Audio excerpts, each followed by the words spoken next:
ஒருவன் வறுமையில் வாடிக்கொண்டிருந்தான். அவன் சோம்பேறியும் அல்ல, கள்ளச்சொல் பேச மாட்டான். ஆனாலும் அவன் எங்கு சென்றாலும் வேலை கிடைக்காது. போன ஜென்மத்தின் பாவம்தான் காரணம் என்று கிராமத்தில் உள்ளவர்கள் பேசினார்கள். அனைவரும் அவனை வெறுப்பதால் மனம் உடைந்து நடந்து கொண்டிருந்தான். அப்பொழுது தொலைவில் மேனியெங்கும் பளபளக்கும் திருநீறு பூசிய சிவனடியார் வந்து கொண்டிருந்தார். அவர் அருகே சென்றவுடன், ஐயா, சற்று நிற்க முடியுமா?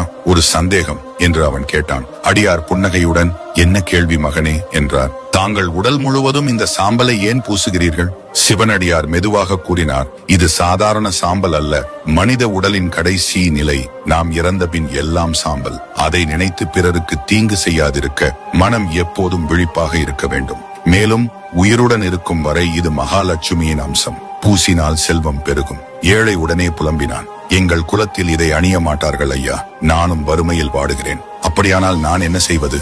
அடியார் சிரித்தபடி, நீ பூசாவிட்டாலும் பரவாயில்லை. ஆனால் திருநீறு பூசிய ஒருவரின் நெற்றியை தினமும் பார்த்தால் உன் வறுமை நீங்கும் என்று சொல்லி கிளம்பினார். அவன் மனதில் பூச தேவையில்லை, பார்த்தாலே போதும் என்று முடிவு செய்தான். அடுத்த நாள் அதிகாலையில் வீட்டின் எதிரில் திருநீரணிந்து அதிகாலை மண்ணெடுக்கச் செல்லும் குயவரின் நெற்றியை தரிசிக்க வேண்டும் என முடிவு செய்துவிட்டு அதிகாலை எழ வேண்டும் என்று உறங்க சென்றான். அதிகாலை எழுந்து தெருமுனையில் குயவரின் நெற்றி திருநீரை காண காத்திருந்தான். ஆனால் அதிகாலையில் குயவர் ஏற்கனவே புறப்பட்டு விட்டார். பரவாயில்லை, மண்ணெடுக்கும் இடத்திற்கே போய் பார்க்கலாம் என வயலுக்கு சென்றான்.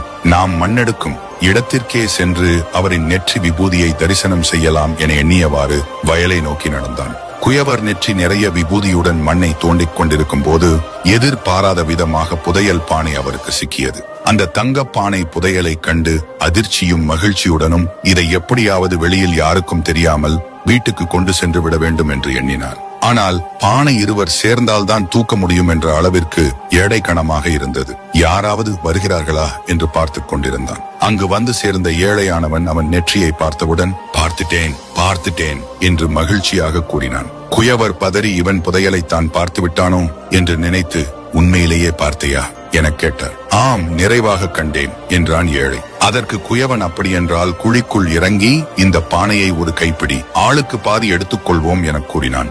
ஏழைக்கு அப்பொழுதுதான் உண்மை விளங்கியது. அப்போது சிந்தித்தான், நெற்றியை பார்த்ததற்கே தங்கம் பாதி கிடைத்தது. இன்னும் நாம் பூசினால் என்னென்ன நன்மைகள் கிடைக்கும் என்று தன் குல வழக்கத்தை தள்ளி வைத்துவிட்டு திருநீற்றை பூசினான். திருமூலர் சொல்வது போல திருநீறு பூசினால் நோய், வறுமை, பில்லி சூனியம் அகலும்.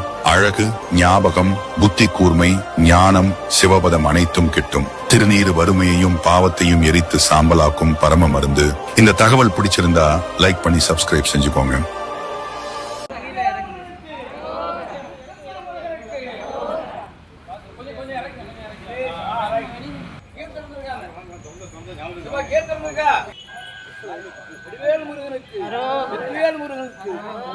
முருகனுக்கு, சூரியனை சம்ஹாரம் செய்த முருகனுக்கு, முருகனுக்கு